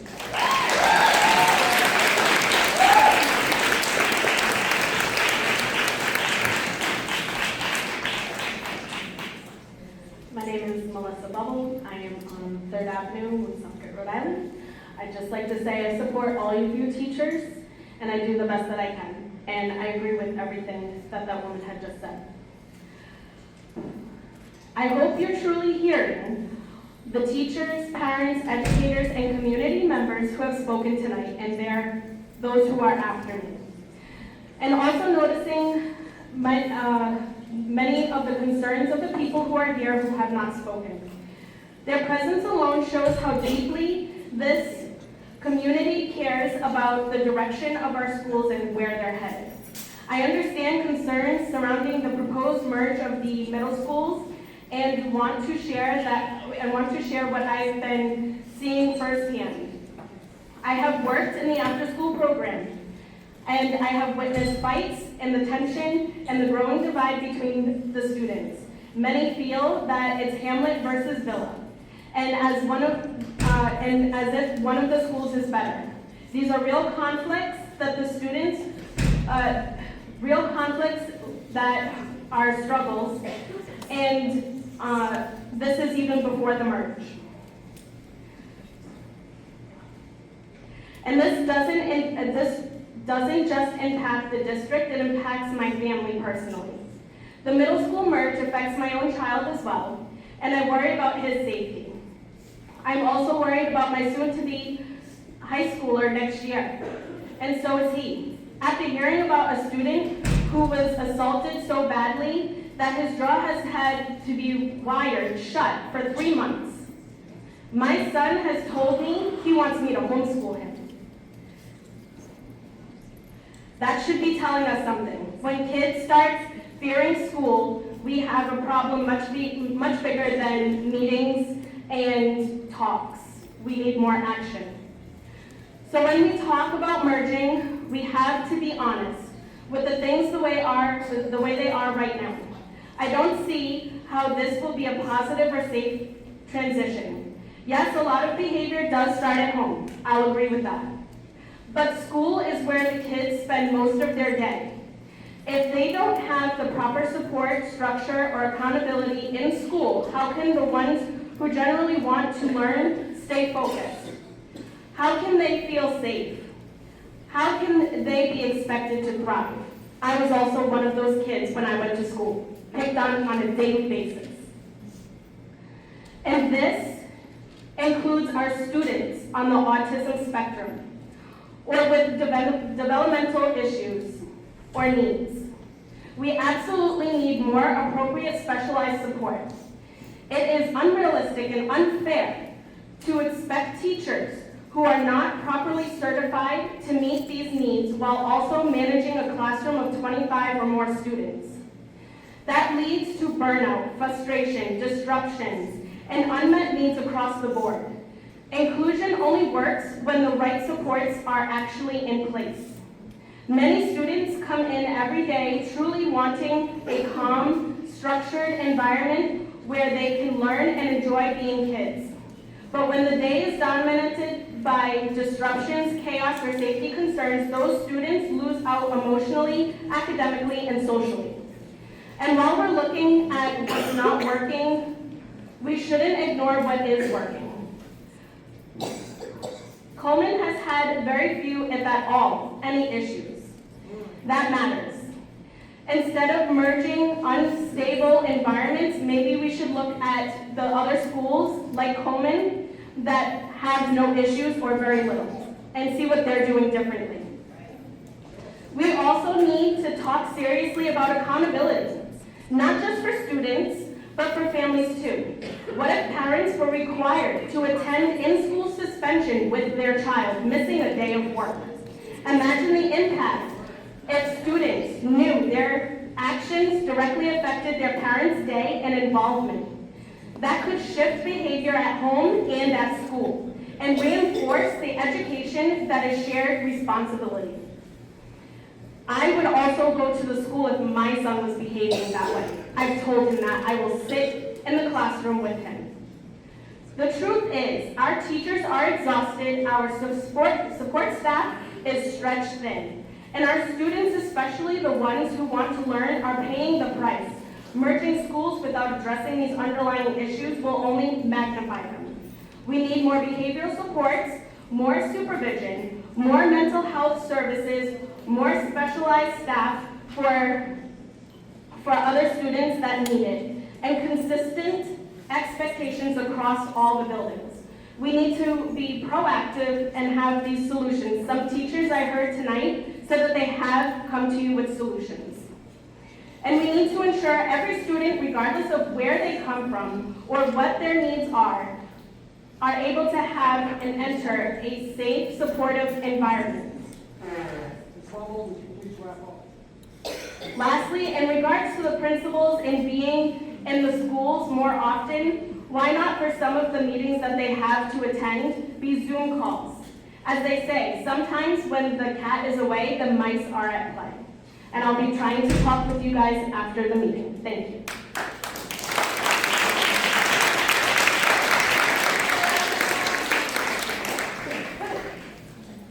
Good evening, my name is Fatima Wabi. I live here in Woonsocket. I'm also at Woonsocket High School as a senior. As a senior, I've been here long enough to know that our school isn't perfect, but I also know how much I care about it, and no matter what other people have to say. Yeah, of course, there's room for improvement, there always is, but I want to remind everyone here that we are not a lost cause. Our school has faults, just like any other school in the state, but what people on the outside never see or choose not to acknowledge is the fact that we also have many, and I mean many, talented, well-behaved, motivated students who show up every day, ready to learn, ready to grow, and ready to build futures for themselves beyond those walls.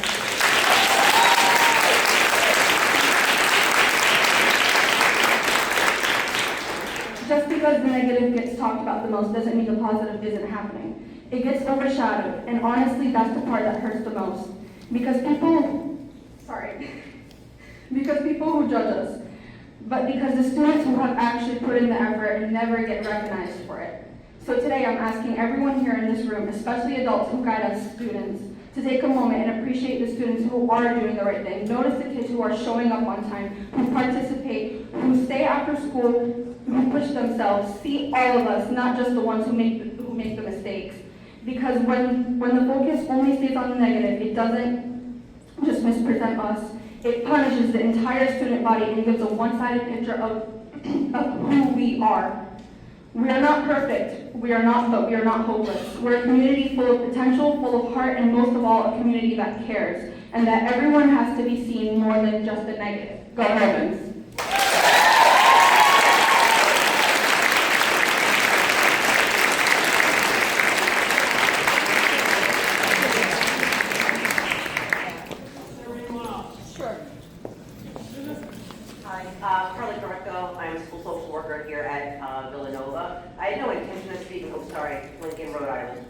I have no intention of speaking tonight, and that's a hard act to follow, and I thank you so much, and I appreciate everything and all your work.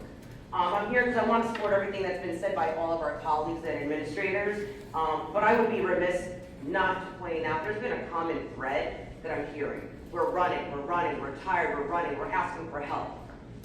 Woonsocket is acting and operating currently on a reactionary plane. We are reacting and reacting and reacting. But what I haven't heard until just recently is the word proactive.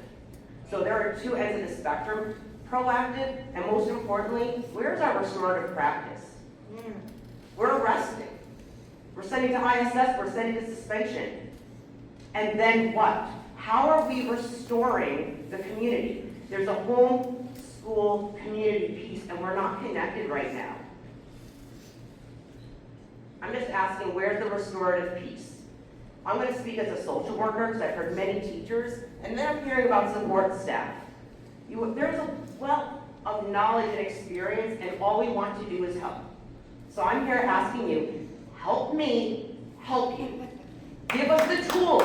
There's two social workers in our school. The national average recommends one social worker for 250, that's beyond absurd. We're operating with 1, 2 for over 600. We are in triage right now. So I don't want to take much of your time, but I would be remiss if I did not underscore the absolute necessity for restorative practice. We claim it, but we're not acting it. Help me help you. I'll do all the work. Help me help you give me the tools. Thank you.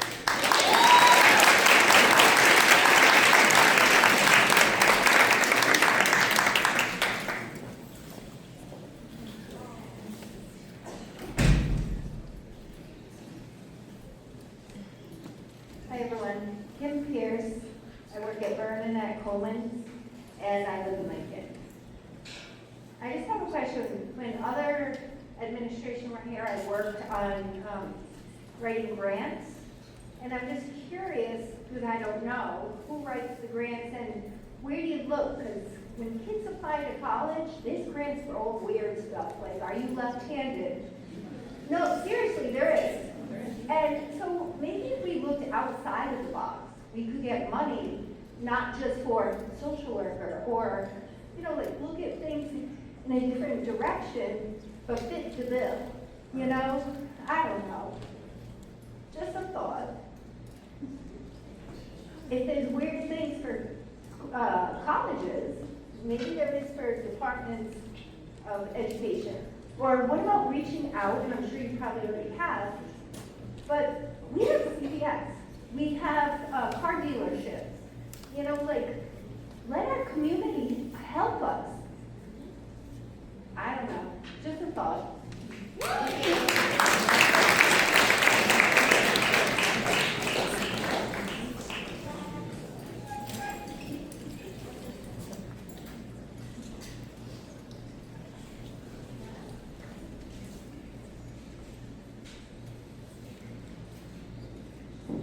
Hi, good evening, everyone.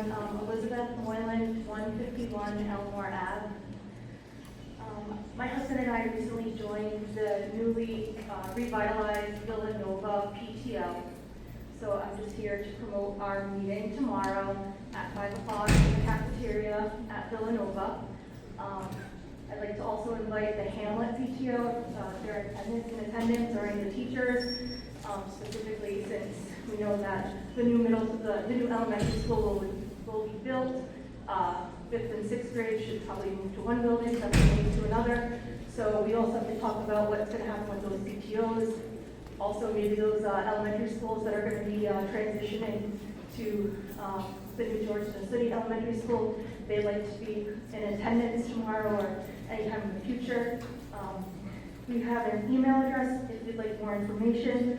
It's villanova@gmail.com. We're looking to explore grants.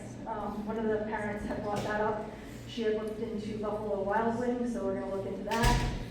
We'd also like to improve communication between parents, administration, and the teachers, so that would be nice. I also know that most of the students use laptops, so I don't know if we could create surveys, you know, so when they come back from the bathroom, is the bathroom clean? Yes. Does it need service? Yes, thank you. And, you know, like the janitors can go help, or is there an issue? Did you experience anything? There's things that we can use and improve with the technology. But again, 5 o'clock tomorrow, still in the cafeteria, and we would like to attend. Thank you.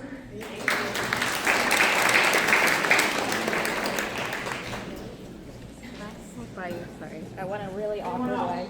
Yep.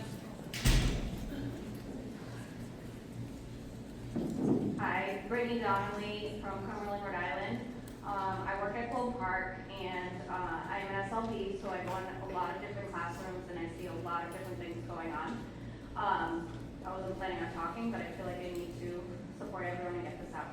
I started at Globe 11 years ago with an amazing family. I love Woonsocket, and I know we all just want what's best for everybody here. I have seen a lot of great happen in these 11 years. I work with some pretty severe special education classrooms, and over the years I have gotten hurt, and I have expected that happens. I go home and I tell my husband, and he says, why don't you work somewhere else? Because this is home. I love Woonsocket, and I love what we're doing here. But recently there's been a shift in the last few years, and people are getting hurt for different reasons because of mental health and illness in kids that we can't teach. We can't teach them out of mental health. It's just not something we can do. And we need support, and we need help, and we need more people like social workers who are able to support that mental health, because it's not what we're trained to do. And the family that I have in Woonsocket is now broken. I'm watching people come in very sad, pulling themselves to work every day. It's only November, and we've already hit that March feeling of, oh my gosh, I just want to be done. And that's really sad. And I know none of the teachers want that, and I know we all want to be here, but they need the help to be able to keep up. And coming to work now is, the feeling is no longer, I love this place and I love my family, it's, I'm scared. I'm scared one of my friends is getting choked out today. I'm scared I'm going home with blood on me. I'm scared that the student just vomited all over us, and I don't know if I'm gonna get sick. I'm scared that I'm getting spit in the face. And these are not things from the special ed students who might not have control, it's from kids who are mentally ill. And we cannot fix and support that. So I am here, as everyone else has asked, begging for help. Because I know that's all we're doing.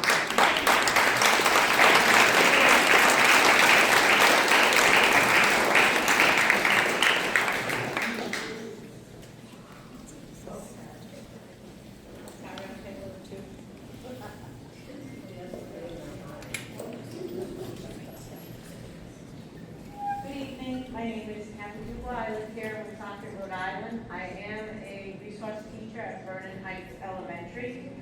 Just as a lot of people have said, they weren't planning on saying anything, but I just kind of felt like I had to give my perspective. I've been teaching for just about 30 years now, and just like everybody I've heard, I loved my job. I loved coming in. But just as a lady who just left said, there's been a significant shift. Our schools used to have multiple layers of support and different kinds of classrooms to help some of the special needs students and the behavioral and everybody else. Within our building, we only have the one type now. Everybody's been put into the regular ed classroom. I'm supposed to go into my 2 fourth grade classrooms that have a total of 46 students. I'm supposed to service 27 of them, at least 4 hours in every subject every day. That doesn't include the MTSS students, and that doesn't include the 3rd, 4th grade classroom that has multiple behavior issues. And as part of the head of the check-in, check-out team, and now that we don't have, we started with 2 social workers and 2 BIs when we first started this whole program. We're down now to 1 social worker, 1 BI, who are wonderful. We love them desperately. But we have a mic, and now we have our crisis team. And instead of servicing my kids, most of the time, the crisis team is being called, and I'm supposed to chase kids at 60 with a boot. I am too old for this. We do not have the supports anymore. We are desperate. Vernon people, we rock it. I know we have our walkie-talkies. If we have a teachers in need and our social worker and our BI is in trouble and they're already dealing with it, you have no idea how many teachers who are on prep will run to that other teacher's aid. They go when they don't have to, and they will support, and we support. The problem is, we shouldn't be in that position. We should not be using our time to go run and help and answer the walkie-talkie. We were promised when we began this particular project at Vernon that we were going to get these promises, this dysregulation room, we were going to have all these supports. That has fallen by the wayside, and I've got more students now than I have ever had. And I can't support them because I'm chasing or I'm answering the walkie-talkie. We support each other, all the teachers. We're always running in, we're always trying to help. It shouldn't be just us. We really need the support, just like everyone is saying. I used to love my job.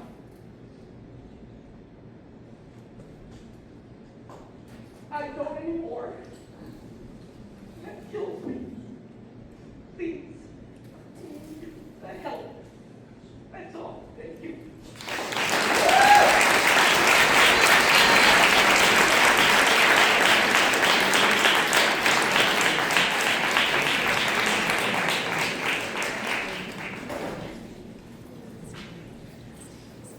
Hello, everyone. Carrie Marabella, I live in Lincoln. Elizabeth. I've heard what we have all said. I have experienced everything they've talked about. So I'm not going to reiterate any of that. But I hope that when you think about everything you've heard tonight, from the high schools, middle schools, elementary schools, when you think about safety, think what you're going to do with this big building. I make it no surprise, I don't like that ever big building here, I don't know. Just saying. Make sure that when you do this, you are thinking about how you're going to get all these kids into this big, glorious, beautiful building. Are you going to have the safety? Are you going to have enough staff to be able to take care of all these problems? Or is it going to be all the same thing, wrapped in glass? Thank you.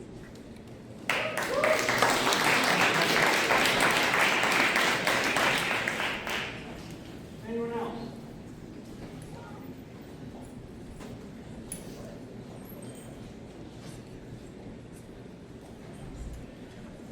Hi, my name is Amanda Recording. I live in Woonsocket. I have 2 kids and 1 person. What you need to know about the staff at Vernon is they have the biggest hearts. You cannot do wrong to these people. If you do wrong to these people, you're doing wrong to the kids. These teachers go to fight for these kids day in and day out. They need help. They're falling. They're drowning. Not only are they drowning, but the kids are drowning. I have 2 children in this school. They can tell you daily what children are struggling with, who the biggest behaviors are. They know. It's sad. It's sad to know that this is how these kids are growing up. Everybody says the parents don't show up. They don't. I went to work in the school because I talked to Ms. K every single day at drop off. She was so nice. Who's not here? Michelle Lisa, she's not here. She was my son's kindergarten teacher. She's a phenomenal teacher. You need to help these people, not just at Vernon, not just at Savoy, across the board. They need help. They need help. I have had my biggest learning experiences from some of these teachers here. Not just, they changed my mind on things. They've helped me raise my children. They are not bad people. They need your help. You're gonna lose them. You will absolutely lose a majority of these teachers within the next 10 years. You're not gonna get teachers like Ms. Gorman, who's gonna say it like it is. That's what we need nowadays. You don't let these teachers speak their mind. You need to let these teachers do what they have to do and do their job. Let the teachers do their job. Go back to how it used to be. Hold the parents accountable. Hold them accountable. You need to do it, and it needs to change now. I'm not gonna lie. Both my kids, after 5th grade, they're done. I'm not sending them through the system. I'm not sending them through Woonsocket. And that is a hard pill for me to swallow because they're gonna be away from all their friends that they have met. But I refuse to do that to them after I have raised them the way I have. You can ask any of these teachers. They've heard me scold my kids in the school because they're doing the wrong thing. That's what we need. You need to have the parents come in and talk to them and let them deal with their kids in front of the staff. You need to hold the parents accountable. You're not doing it enough. Get the parents in the school. Get them there. And support these teachers more. Support them. Because some of these teachers are the only reason why I decided to go work in school. Because they put their hearts on the line for these kids. You can't let them go. You need to fix it now. Not later, now. Thank you.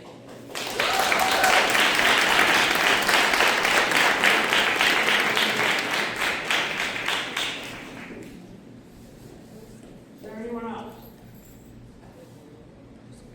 Then we'll go into recognitions and announcements. Dr. McGee?